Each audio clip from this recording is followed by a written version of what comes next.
दोस्तों नमस्कार, मैं शैलेंद्र यादव आप सभी का अपने चैनल शैलेंद्र AWPL में स्वागत करता हूं। दोस्तों, अगर आपने हमारे चैनल को सब्सक्राइब नहीं किया है तो चैनल को सब्सक्राइब ज़रूर कर दें, और अगर आपको बातें अच्छी लगें तो शेयर और लाइक ज़रूर करें।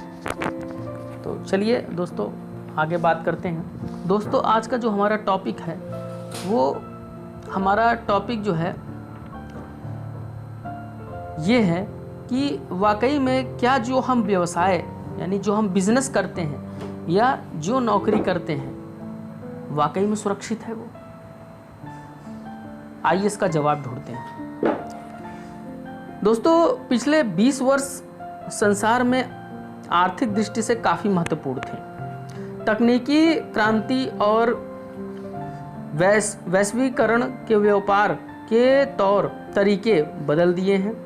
मोबाइल और इंटरनेट ने देशों और महाद्वीपों की सीमाओं को मिटाकर एक समग्र विश्व बना दिया है। इस अद्भुत परिवर्तन से कुछ को लाभ हुआ है तो कुछ को नुकसान भी हुआ है। जाहिर सी बात है, जब भी परिवर्तन होता है कुछ को नुकसान होता है, कुछ को फायदा होता है। उसी तरीके से भारत जैसे विशाल आबादी वाले देश में तकनीकी समृद्धि की वजह से रोजगार कम होने लगे। लाखों लोगों की नौकरियां दांव पर लग गई। क्यों ना हो, एक अत्याधुनिक मशीन बहुत से लोगों का कार्य करके समय और धन दोनों को बचाती है। जाहिर सी बात है, आज कंप्यूटर बहुत सारे लोगों का काम कर रहा है अकेले। और एक समय था कि फाइलों में बहुत सारी चीज़ें हम मेंटेन करके रखते थे, लेकिन लिखा पढ़ी का काम धीरे धीरे ख़त्म सा होता जा रहा है। सारा काम ऑनलाइन हो रहा है, सारी चीज़ें कंप्यूटर के माध्यम से हो रही हैं। लेकिन इसके कुछ दर्दनाक उदाहरण भी हमारे सामने आए हैं। बीते कुछ दशकों में बहुत सी टेक्सटाइल मिलें बंद हुई हैं और लाखों कर्मचारी बेकार हो गए हैं। अगर हम बात करें कोका कोला और पेप्सी जैसी बहुराष्ट्रीय कंपनियों के आने से बहुत भारतीय कंपनियों को या तो उनमें विलय होना पड़ा है या तो फिर बंद करना पड़ा है।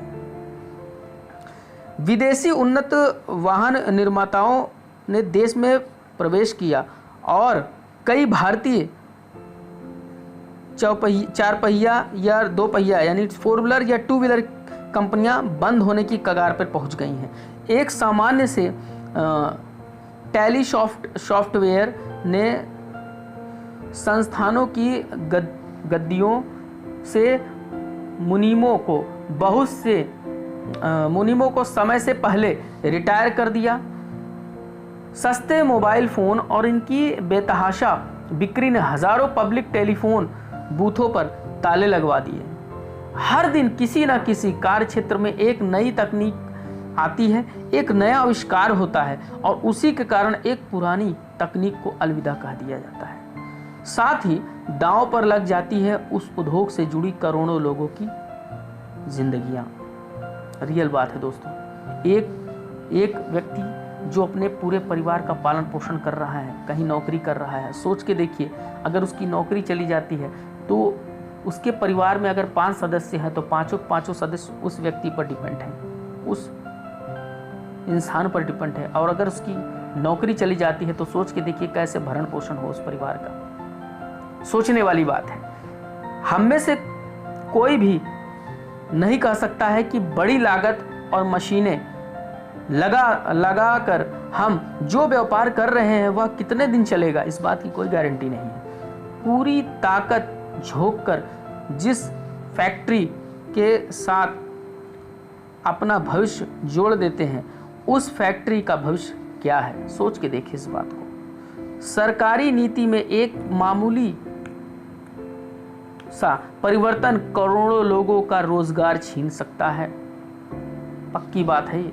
वह रोजगार जिसके दम पर बेटियों की शादी के सपने संजोए रहते हैं हम लोग, वह रोजगार जिसके दम पर बच्चों की हाई प्रोफाइल एजुकेशन की योजना बनाते हैं हम, वह रोजगार जिसके द्वारा खुद का मकान और एक आरामदेह जीवन की कल्पना की जाती है, सोचिए, वह रोजगार आपका अपना नहीं है।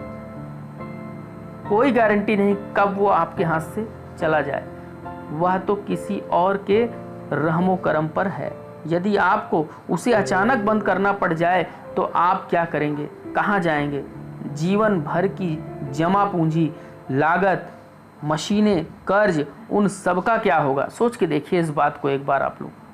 यदि आप किसी सरकारी या निजी संस्थान में कार्यरत हैं तो अनिवार्य सेवानिवृत्ति यानी एक समय सीमा पर जो रिटायरमेंट होता है या ऐच्छिक सेवानिवृत्ति की तलवार आपके सिर पर लटकती रहेगी। सर्वे कहते हैं कि आज भी भारत के अधिकांश पुराने कारखानों और फैक्ट्रियों में आवश्यकता से ज़्यादा लोग काम कर रहे हैं।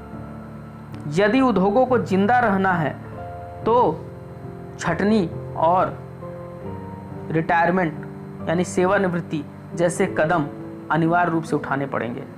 इन सब को छोड़ यदि आप अपना कोई व्यापार कर रहे हैं तो क्या वह व्यापार आपको इतनी आय देता है जिससे आप अपनी आवश्यकताएं आने वाले वर्षों में पूरा कर पाएं? आकस्मिक विपदाओं, अचानक से आई विपदाओं और जरूरतों के लिए आपके पास पर्याप्त बैंक बैलेंस होगा? जो हम काम कर रहे हैं, ब्याज की गिनती बिल्कुल मत करना, क्योंकि दूसरे देशों की तरह भारत में भी ब्याज दर घटती चली जा रही है। मैं उस दिन को सोचकर आशंकित हो जाता हूं जब बैंकों में पैसा सुरक्षित रखने के लिए हमें शुल्क देना पड़ेगा। वो भी दिन दूर नहीं है। यदि आपका व्यापार गला काटकर प्रतिस्पर्धा घटती मार्जिन के बीच सुरक्षित है, यदि आपकी आय आने वाले वर्षों में लगातार बढ़ने वाली है, यदि आपके पास व्यापार के बाद परिवार के साथ खुशी के क्षण बांटने के लिए समय बच पाता है, तो मेरी नज़र में आप बेहद खुशनसीब हैं। और रियल में दोस्तों ये सब हो सकता है डायरेक्ट सेलिंग में। चलिए आगे बात करते हैं। यदि आप भी अंश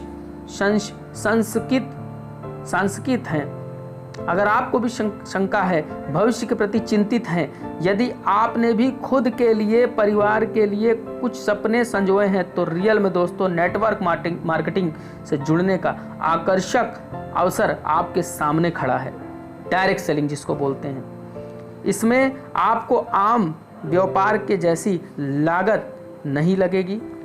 इसमें मशीनों की और स्टाफ की भी आवश्यकता नहीं है। सिर्फ एक प्रणाली में आपकी आस्था, दृढ़ निश्चय, लगातार प्रयास और जुनून चाहिए।